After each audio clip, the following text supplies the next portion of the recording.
நீங்கள் கவனித்திருக்கிறீர்களா? ஒரு சில நாள் முழுக்க நீங்கள் அமைதியாக, மகிழ்ச்சியாக, அதிக சுறுசுறுப்புடன், ஒளியுடன் இருந்திருப்பீர்கள். ஆனால் சில மனிதர்களைச் சந்தித்த பிறகு, ஒரு உரையாடலுக்குப் பிறகு, ஒரு குறிப்பிட்ட சூழலில் நேரம் செலவிட்ட பிறகு, திடீர்னு சோர்வு, வெறுமை, ஆற்றல் குறைவானது போல உணர்ந்திருக்கிறீர்களா? இது ஏன் உங்களுக்கு நடக்கிறது என்று நீங்கள் யோசிக்கிறீர்களா? இந்த ரகசியத்தை பரமஹம்ச யோகானந்தர் மிக ஆழமாக விளக்கியிருக்கிறார். உங்கள் ஆற்றல் ஏன் குறைகிறது?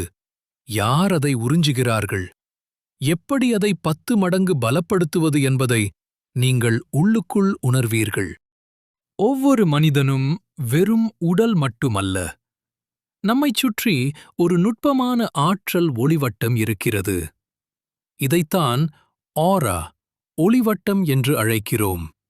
இந்த ஒளிவட்டம் உங்கள் எண்ணங்கள், உணர்ச்சிகள், ஆன்மீக அனைத்தையும் பிரதிபலிக்கிறது.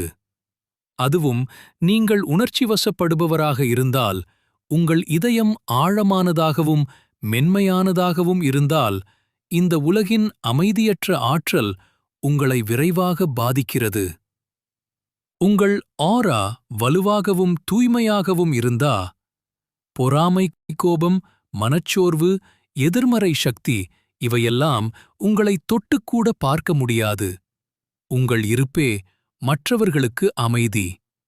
உங்களோட இருக்கிறவங்க மனசு லேசா சுதந்திரமா ஃபீல் பண்ணுவாங்க. ஆனா உங்கள் ஆரா பலவீனமா ஆகிட்டா, மக்கள் உங்கள் சக்தியை எடுத்துக்கொள்வார்கள். யோகானந்தர் சொன்னார், உங்கள் சக்திதான் உங்கள் மிக முக்கியமான சொத்து. அதை பாதுகாப்பது உங்கள் ஆன்மீக கடமை. நீங்கள் அமைதியாக இருந்தால் உங்கள் ஆரா பிரகாசிக்கும்.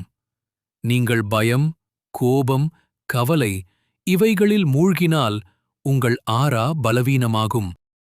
உங்கள் சக்தியை உறிஞ்சுறவங்க எல்லாரும் கெட்டவர்கள் கிடையாது. அவர்கள் நண்பர்களாயிருக்கலாம், குடும்பத்தினராயிருக்கலாம், வேலையிடத்தில இருக்கலாம். அவர்களுடைய புகார், புலம்பல், எதிர்மறை பேச்சு இவைகளால் உங்கள் ஆற்றலை அவர்கள் அறியாமலேயே உறிஞ்சுகிறார்கள். தொடர்ச்சியான மன அழுத்தம், அதிக யோசனை, மற்றவர்களின் வார்த்தைகளை மனதில் பதிந்து கொள்வது, உணர்ச்சிகளை அடக்குவது இவையெல்லாம் உங்கள் ஆராவில் விரிசல்களை உருவாக்குகின்றன. 100% இருந்த உங்கள் ஆற்றல் 70%, 50%, 30% என்று மெதுவாக குறைகிறது. அப்போது சிறிதளவு எதிர்மறை சக்தியும் உங்களை முழுமையாக சோர்வடையச் செய்துவிடும். இதனால்தான் தெளிவு குறைகிறது, முடிவுகள் குழப்பமடைகின்றன, வாழ்க்கை இருட்டாகத் தோன்றுகிறது, நம்பிக்கை குறைகிறது. ஆனால் இது நிரந்தரமல்ல. யோகானந்தரின் செய்தி நம்பிக்கையால் நிறைந்தது. நீங்கள் கடவுளின் குழந்தை என்று அவர் கூறுகிறார். உங்கள் ஆன்மா எல்லையற்றது. ஆன்மாவின் ஒளி ஒருபோதும் அணைவதில்லை, அது மங்குகிறது மட்டுமே. இந்த ஒளியை மங்கச் செய்யும் சக்தி நமது சொந்த எண்ணங்கள்தான். உங்கள் ஆராவை பாதுகாக்க வெளியில் யாரையும் தேட வேண்டாம்.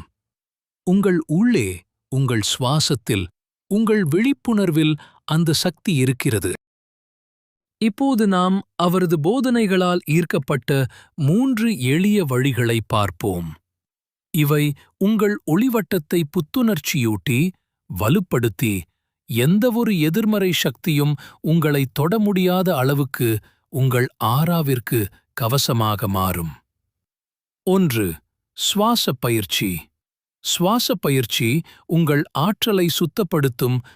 தினமும் 15 நிமிடம் தனிமையில் கண்களை மூடி மெதுவாக சுவாசியுங்கள். மூச்சை உள்ளே இழுக்கும்போது பிரபஞ்ச ஆற்றல் என்னுள் வருகிறது. மூச்சை வெளியே விடும்போது எல்லா பயமும் வெளியேறுகிறது. இதை 10 நிமிடங்கள் செய்தால் உங்கள் ஆரா மீண்டும் ஒளிர ஆரம்பிக்கும். 2. ஒளி கவசம்.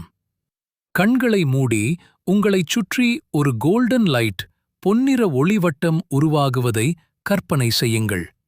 அந்த ஒளி உங்களை முழுவதும் மூடுகிறது. கூட்டம் நிறைந்த பகுதி போல வெளியே போவதற்கு முன் இதைச் செய்யுங்கள். இது உங்கள் சக்தியை பாதுகாக்கும். 3. உங்கள் ஆற்றலை உறிஞ்சுபவர்களிடமிருந்து எல்லை அமைப்பது. இது சுயநலமல்ல, சுயமரியாதை.